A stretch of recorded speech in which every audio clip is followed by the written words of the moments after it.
whoever is not is fellow of ICOG, please go to the ICOG website, and it is online application. Try to fill it today only so that you can receive your fellowship in Bombay. Yes. And just to share something, Ashok, when I was ICOG secretary for the first year, on one day I had received 55 applications. At that time it were physical forms. So 55 applications from Delhi, and we had given fellowship to all of them. That time And we to had add on, all those 55 applications I was carrying and I handed to you in Yes. Mumbai, So in the management committee. in that year we had a special drive. I carried all them physically and gave him in the MCA meeting. So Ashok, as president of AOGD, I think it is your responsibility to get more than 55 this time. So, good morning, everyone. Dear chairpersons and my team members of the organizing team and friends. So today the talk is on steroid, antenatal steroid, what we usually give. So let's see what are the evidences and what are the things which have come up in the literature. We all know steroids are given because respiratory morbidity is very much there, and it is a part of respiratory distress syndrome, and it is a serious complication of preterm birth, and with having high mortality and morbidity. First of all, in 1972, steroids were used to decrease the risk of respiratory distress syndrome and neonatal mortality by Liggins and Hoy. After that, ACOG guidelines in 16 has come, which have defined the benefits of administration of steroid to the women who are at imminent risk of preterm birth, and they found that RDS, intracranial hemorrhage, necrotizing enterocolitis and mortality. The benefits are in these parameters, and it improves these conditions when steroid is given. So when to give, what is the beneficial and timing of the steroids? For RDS, if you want to have optimum effects, it should be given within 48 hours of delivery, but the time can be extended before that 1 to 7 days. But if you give, if the interval between the administration and delivery is less than 24 hours or more than 7 days, then the effect is not there in terms of RDS. For mortality, maximum benefit will be between 24 to 48 hours when the interval between administration and the delivery. And there is no effect if it is given after 48 hours. For intraventricular hemorrhage, again immediate within 48 hours, otherwise it has no effect. Now ACOG has again, after 2016, it has again given recommendation 20, and then again though these recommendations have been reaffirmed in 2024. And now what are the status of antenatal steroid is, single course of steroid is enough. It should be administered between 24 completed week and 34 completed week, 33 completed week. So between this interval you should give it, and the women who are at risk of preterm delivery within 7 days, including those with rupture membrane or multiple pregnancy. But you have to rule out infection before administration. And administration of steroid for pregnant women during pre-viable period. Now, because many newborns are being taken care in the NICU, and they are surviving. So for peri-viable period, who are at risk for preterm delivery within 7 days, is linked to the family decision. They have left it to that you discuss with the family and then decide whether steroid should be given or not. Because at term, these babies are in the peri-viable period, whether they need resuscitation and whether what type of NICU facilities you want to provide them. These all are, and it has to be given for a long time. So this all financial constraint and social issues all this should be discussed with the family. Then only you take a call to administer steroid. Again, the recommendation include single course of betamethasone between 34 and 37 weeks, at risk of preterm birth within 7 days, and who have not received previous course of antenatal steroid. So these are the statements relevant for the window after 34 weeks. That means between 34 and 37 weeks. Standard is before 27, 24 to 34 weeks. That is the standard which we are practicing. But for late preterm, this is called late preterm period, which is between 34 and 37 weeks. In this also, there are recommendations to administer, but in a selected cases. Routinely, we are not administering steroid in this window. So only who have not received previous steroid and who are at risk of preterm birth within 7 days. So these criteria they have recommended. Now, what about other statements in this recommendation is that you schedule for some time repeat course, or you give after some time. This is not recommended at the moment. Only in the situation you can repeat the course in which the women are less than 34 weeks and who are at risk of preterm delivery within 7 days. And in those women whose prior steroid had been administered more than 14 days. So these are strict criteria to administer second dose of steroid. Otherwise, usually a second course is not recommended. Now, the drug is betamethasone and dexamethasone. These two are recommended for administration. Both cross placenta and have identical biological activity. And there are other betamethasone and dexamethasone differ only by a single methyl group. Betamethasone has a longer half-life because of its decreased clearance and larger volume of distribution. So we all know 2 milligram or 12 milligram of betamethasone, 2 doses is 12 hours apart, or 4 doses of 6 milligram dexamethasone IM every 12 hours. So you are covering for 48 hours. Total duration of dose is for 48 hours. There are different regimes.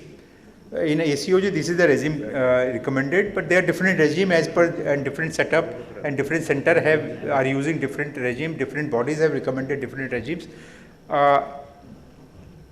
Because treatment with steroid for less than 24 hours is still associated with significant reduction in neonatal morbidity and mortality, a first dose of antenatal steroid should be administered even if ability to give the second dose is unlikely. Sometimes we say that patient has come late and patient is going to deliver in next 6 to 8 hours, so don't give it because we will not be able to cover 2 doses. So that is not the case. You should give at least 1 dose also if the opportunity is there, because it will give some benefit.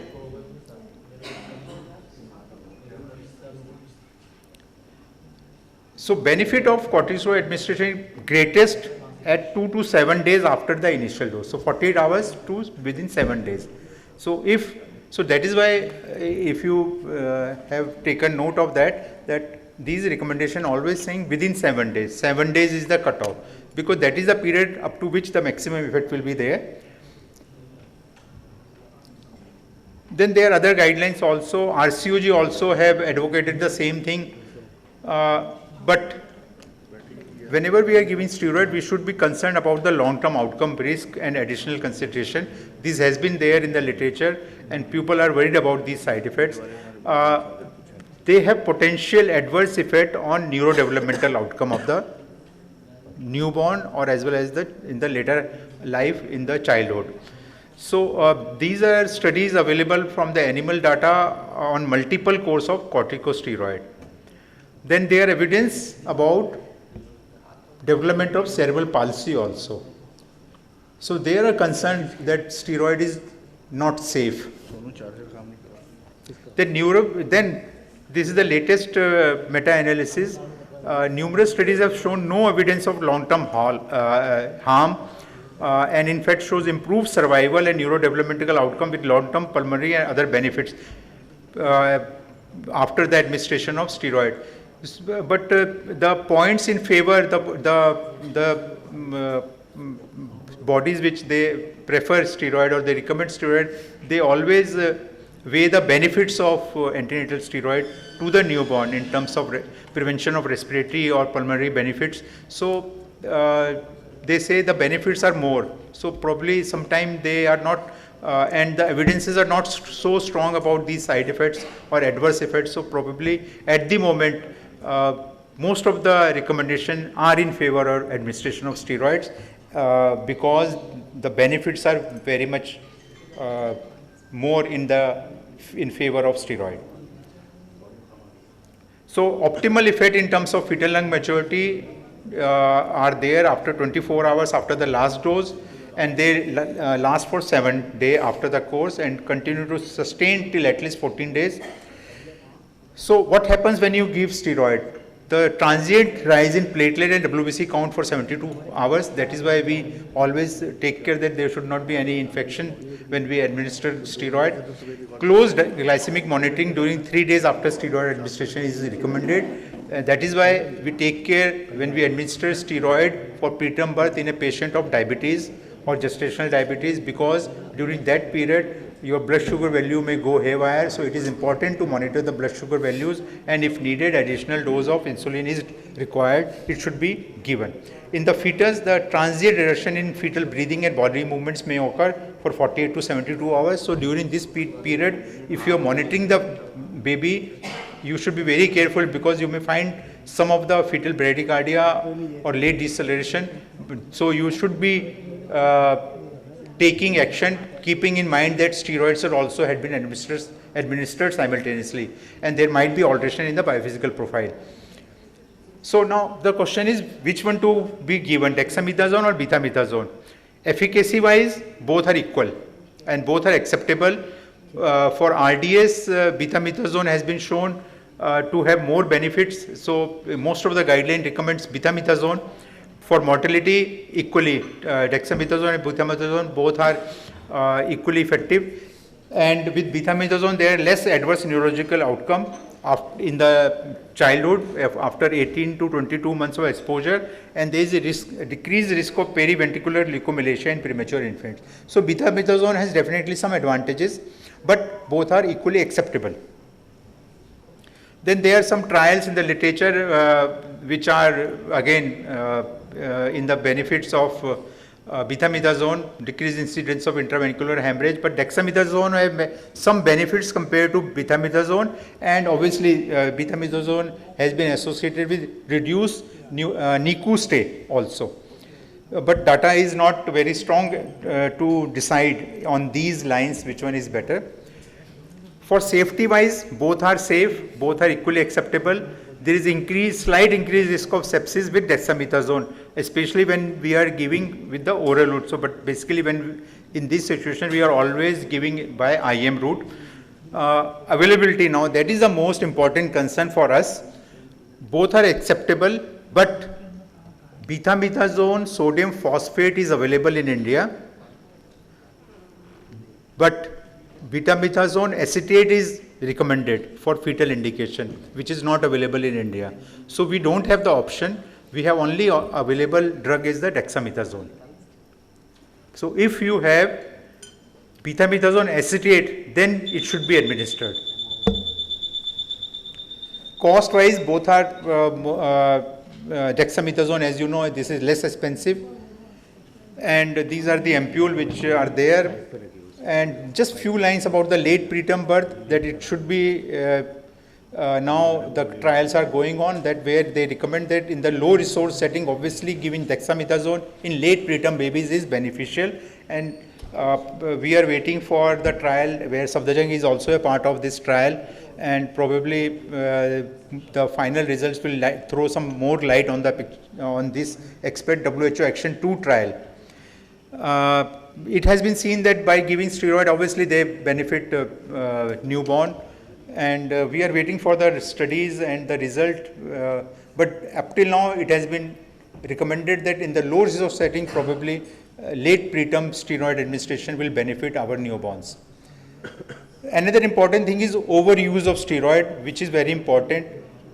We are administering steroid to all patients without taking into consideration whether the patient is going to deliver a preterm or not. So we have to be very careful in this stage whether to administer, when to administer, or whether patient is going to deliver or not. So it is important to confirm preterm labor by uterine contraction, cervical changes, ultrasonography, and sometimes, if facility is available, fetal fibronectin. If you are not sure of that patient is in preterm labor or going to deliver, then you can withhold the steroid administration because it may not be a safe also to the newborn. Thank you very much.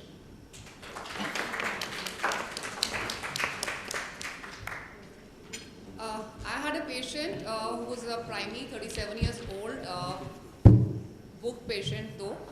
20 weeks she reported with some seizure kind of a thing, and she was diagnosed as a multiple neurocysticercosis belonging to a poor background. So the neurologist started her on a Levipil and dexamethasone oral, which was tapered, a tapering protocol for 4 mg dexamethasone, BD2, 1 OD continuing now. So this was around 21 weeks. At 25 plus 2 days, again she came to me with fever, Vidal positive, typhoid dot, IgM positive, admitted after 3-4 days when she was not responding to the oral therapy. So during the course of hospitalization, she also had threatened preterm, and again there was a query whether to give her a periviable gestation, to give her steroids intramuscular as a lung maturity or not, because she was on oral steroids for the past 5 weeks. No, here the dilemma is, it depends on whether this baby, if you have the NICU facility, the baby can be taken care or not, or you are going to discard the baby after delivery. So that dilemma you have to decide as an obstetrician, the setup you have. If you don't have the setup, refer to a higher center where this baby can be taken care. Yes, in those centers they will take care. If patient is already on steroid, probably they may not give, but in these situations, if they feel that NICU and the obstetrician feel this baby can be salvaged, then administration of steroid is warranted. So despite taking oral dexa, she can be given the intramuscular 2 doses or dexamethasone 4 doses. It is like Dr. Sanjay Wazir has said, Boostrix you have to give in. Yes. No, interestingly, this patient, though fever, typhoid dot positive, then fever was not responding, and we investigated dengue, malaria, scrub typhus and everything. But strangely, because at 20 weeks she came with seizure and neurocysticercosis, so she was missed a flu vaccine shot. But eventually she started desaturating, and we had a picture of viral pneumonia. So we don't know whether it was COVID, so I had to, ship the patient out. So over to chairperson to conclude. So, sir, thank you for giving us clear guidelines about the use of corticosteroids antenatally. I would like to ask one small question. Whether I have read in ACOG guidelines only that at 37 or 38 weeks, if you are planning for a cesarean section, should we give a steroid dose before that? These are also there in the recommendation, but not widely practiced at the moment. Okay. This was practiced in intermediate. Yeah. Few years back, this elective cesarean section, there was a practice of giving a shot of steroids, but over the period of time, again, it has gone out of vogue because you have to balance between the benefit and the side effect. As Dr. Ashok has very rightly said, long-term benefits, disadvantages to the baby are not clear. So we should be everything needs a consent these days. So even that shot would need a consent that tomorrow something long-term happens to the baby, we should be justified in giving that shot. So over the period of time, I think that practice routinely has gone out of vogue. And one more point that, as you said that in periviable babies, one should ask as ma'am has said that we have to take consent for everything. But even if we don't take consent and we give the steroid to the baby, will it help or will it harm the baby? No. Like we know that it is it may be viable No, later it is on. going to, we have see, that is what the dilemma is, and one has to be very careful. See, what is our purpose? by giving steroid. Steroid will Lung benefit the maturity, baby. basically. Basically, it will improve. But Yes. like I have seen giving steroid to a baby with malformations, not viable, will not be salvageable after delivery. So what is the use? Even if you deliver theirs, you take care of, you are basically loading your NICU facilities by doing all these things. So this decision is, that is why family role is very important, that whether if you want, because steroid will work. So that is- basically after in that, when the baby is going to deliver, what will happen? So that is, you have said that in sick, congenital or malformed baby, we know that the baby will not survive. But in case everything is normal. No, that is what I'm saying. And still Still, we don't that is know, what- like we are talking yeah. for stillbirth, and still we don't know fetal heart See, is dipping, this whether is we again, will yeah. be able to salvage This or not. is a grey area where lot of debate and lot of discussion is needed with the parents and with the obstetrician, with the neonatologist to decide whether this baby warrants steroid or not.